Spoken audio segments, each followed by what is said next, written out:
BMW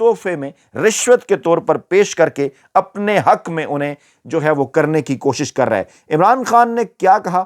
بڑے ہی واضح انداز میں عمران خان نے کھول کر رکھ دی تمام تر چیزیں۔ عمران خان نے جو ہے وہ اس رجیم، یہ جو ہائبرڈ رجیم ہے، اس کو شدید ترین تنقید کا نشانہ بنایا، حکومت کی ہٹ درمی کے ثبوت بھی سامنے رکھے، جس میں ریاستی کارروائی کے دوران لاپتہ، زخمی اور جاں بحق ہونے والے پارٹی کارکنان کی فہرست بھی شامل ہے، اور سینکڑوں صفحات پر مشتمل یہ خط ہے، جس میں تصاویر ہیں، جس میں میڈیکل رپورٹس ہیں، جس میں عدالتی احکامات ہیں، جس میں درخواستیں ہیں، جس میں پریس کلپنگز ہیں اور دیگر متعلقہ دستاویزات ہیں۔ گزشتہ ویڈیو سے ہٹ کر کچھ دیگر نکات ہم آپ کے سامنے لائے ہیں عمران خان کے خط کے، جو پاکستان تحریک انصاف کے دعووں کی تصدیق کرتے ہیں۔ عمران خان نے کہا کہ 24 سے 27 نومبر کے درمیان پی ٹی آئی کے 10,000 سے زائد حامیوں کو گرفتار کیا گیا۔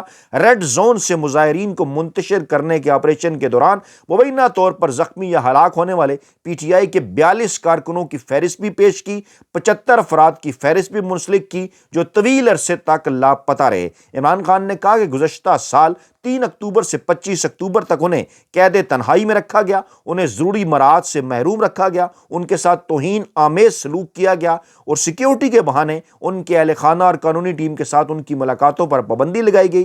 اس کے بعد عمران خان نے طویل عرصے سے قید و بند کا سامنا کرنے والے اپنے پارٹی رہنماؤں کا بھی ذکر کیا، میاں محمود الرشید، سینیٹر اعجاز چودھری، ڈاکٹر یاسمین راشد، عمر سرفراز چیمہ اور شاہ محمود قریشی اور بہت سے دوسرے۔ عمران خان نے کہا میں نام نہیں لکھ رہا لیکن سب کو پتہ ہے۔ عمران خان نے سوشل میڈیا اور مین سٹریم میڈیا پر پی ٹی آئی کے حق میں مواد پر مبینہ سنسرشپ کو بھی تنقید کا نشانہ بنایا اور اسے آئین کے آرٹیکل 19 میں درج بنیادی حقوق کی خلاف ورزی قرار دیا۔ اور عمران خان نے گزشتہ سال کے عام انتخابات میں دھاندلی کی طرف بھی اشارہ کیا اور کہا کہ 26ویں آئینی ترمیم عدلیہ کو کمزور کرنے کے لیے لائی گئی تھی۔ 100 سے زائد عام شہریوں کے خلاف فوجی ٹرائل کو بھی تنقید کا نشانہ بنایا اور کہا کہ سپریم کورٹ پہلے ہی اس طرح کے مقدمات کو غیر قانونی قرار دے چکی ہے، اور خط میں چیف جسٹس سے مطالبہ کیا کہ سپریم کورٹ کے پاس موجود تمام اختیارات کا وہ استعمال کریں تاکہ ریاست کی جانب سے جمہوریت کو دبانے کا خاتمہ کیا جا سکے۔ اس کے بعد پھر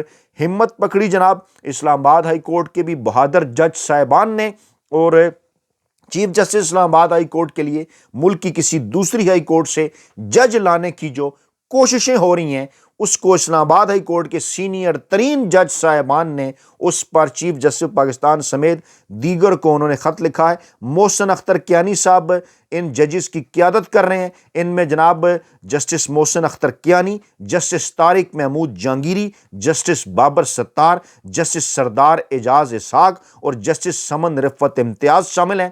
5 بہادر جج صاحبان کا یہ خط ہے اسلام آباد ہائی کورٹ کے۔ انہوں نے چیف جسٹس پاکستان جسٹس یحییٰ آفریدی سمیت اسلام آباد high court, Lahore high court اور سندھ ہائی کورٹ کے چیف جسٹس صاحبان کو خط لکھا گیا ہے، اور یہ کہا گیا ہے کہ ہمیں اس قسم کی خبریں جناب مل رہی ہیں کہ آپ دوسری ہائی کورٹ سے اسلام آباد ہائی کورٹ میں چیف جسٹس لگانا چاہتے ہیں، اور جناب یہ سوال اٹھایا کہ کس طرح سے سینیریٹی آپ تبدیل کر سکتے ہیں اسلام آباد ہائی کورٹ کی۔ آپ اسلام آباد ہائی کورٹ کے ہی 3 سینئر ترین ججز میں سے کسی ایک کو چیف جسٹس بنائیں اور کسی دوسری ہائی کورٹ سے نہ لائیں۔ یہ ہے جناب اس وقت صورتحال پاکستان کے اندر۔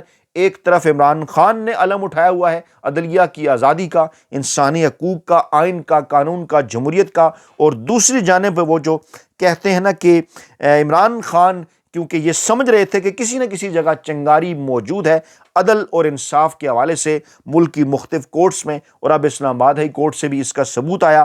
آگے چل کر جناب یہاں سے ایک نظر آ رہا ہے کہ بغاوت کی جو لہر ہے عدلیہ کے ججز کے اندر آئین اور قانون کے حق میں، وہ جناب آگے بڑھے گی۔ اور جب عمران خان نے بیڑا اٹھایا ہوا ہے ملک میں آئین اور قانون کی حکمرانی کا، تو ایسے موقع پر نواز شریف کے متعلق ہونے والے جو ہولناک ترین انکشافات ہیں وہ یہ ثابت کر رہے ہیں کہ ایک سیاستدان تو ملک کی نسلوں کے متعلق بات کر رہا ہے، آئین اور قانون کے متعلق بات کر رہا ہے، اور دوسری طرف ایک سیاستدان ذاتی بغض کا شکار عمران خان کے، اپنے مخالف سیاستدانوں کے، اپنا مال، اپنی آل اور اپنی کھال بچانے کے لیے اس حد تک وہ گر جاتا ہے کہ ملک کے اہم ترین اداروں کو کرپٹ کر دیتا ہے اور پھر ان سے اپنی مرضی کے اپنے حق میں فیصلے لیتا ہے۔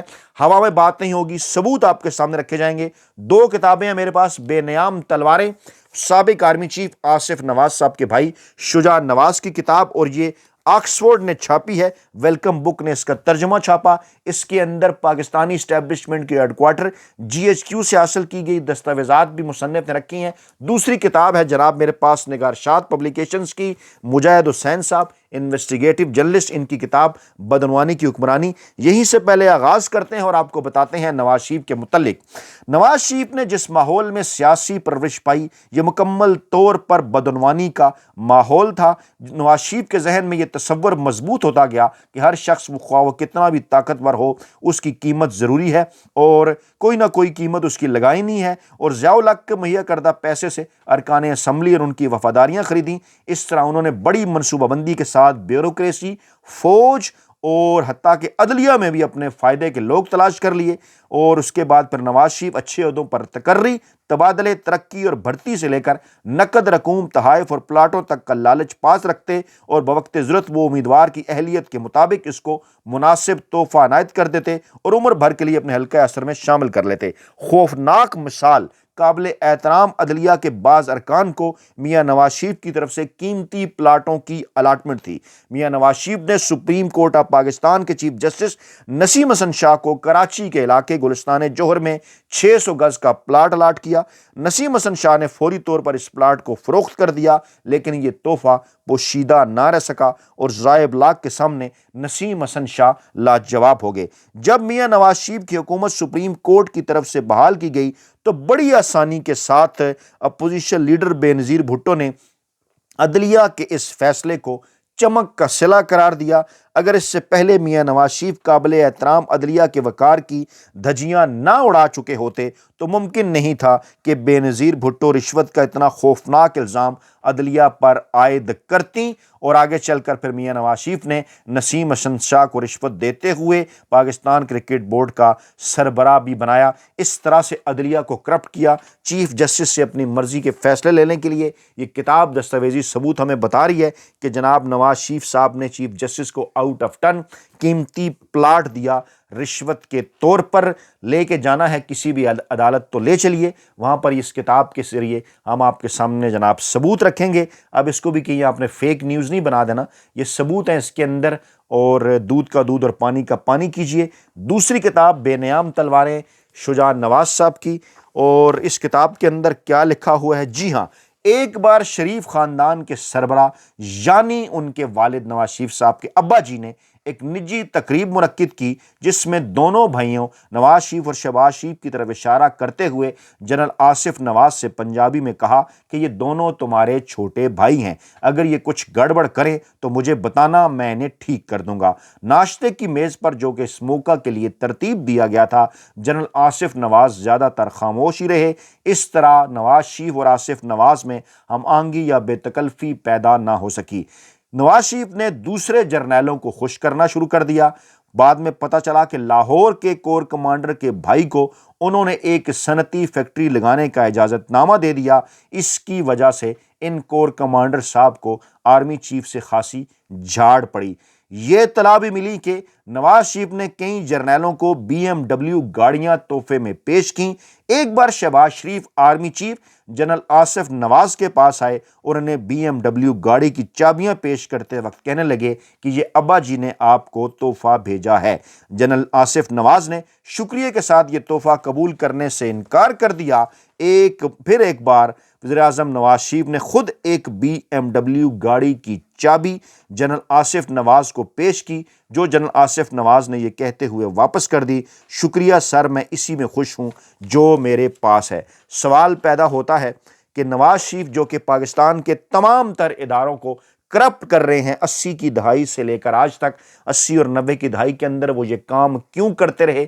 کیا مطمع نظر تھا ان کا؟ کیا مقصد تھا کہ وہ ملک کے چیف جسٹس کو آؤٹ آف ٹرن پلاٹ دے رہے ہیں، وہ ملک کے آرمی چیف کو، کور کمانڈرز کو، جرنیلوں کو BMW گاڑی کی چابیاں دے رہے ہیں؟ آخرکار وہ چاہتے کیا تھے؟ ان کا مقصد کیا تھا؟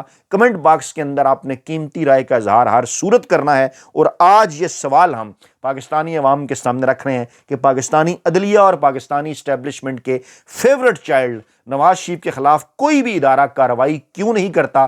کیا اس کی وجہ یہی وہ تحفے ہیں، یا اس وقت جو پاکستان کے اندر رجیم چینج کے بعد صورتحال تھی وہاں پر کیا معاملات ہیں؟ اگر آج نہیں یہ معاملات کھل رہے تو آنے والے دنوں میں کھلیں گے، سوالوں کے جواب دینے ہوں گے پاکستانی اداروں کو کہ آخرکار کیا وجہ ہے کہ نواز شریف کے سارے کام کرنے کے باوجود صاف بچے ہوئے ہیں، اور جتنے بھی ظلم و ستم ہیں، جتنے بھی غیر آئینی غیر قانونی اقدامات ہیں وہ اٹھائے جا رہے ہیں پاکستان تحریک انصاف اور عمران خان کے۔ اپنا بہت خیال رکھے گا، دعاؤں میں یاد رکھے گا۔ نئی ویڈیو کے ساتھ جلد حاضر ہوں گے۔ اللہ نے کے بعد۔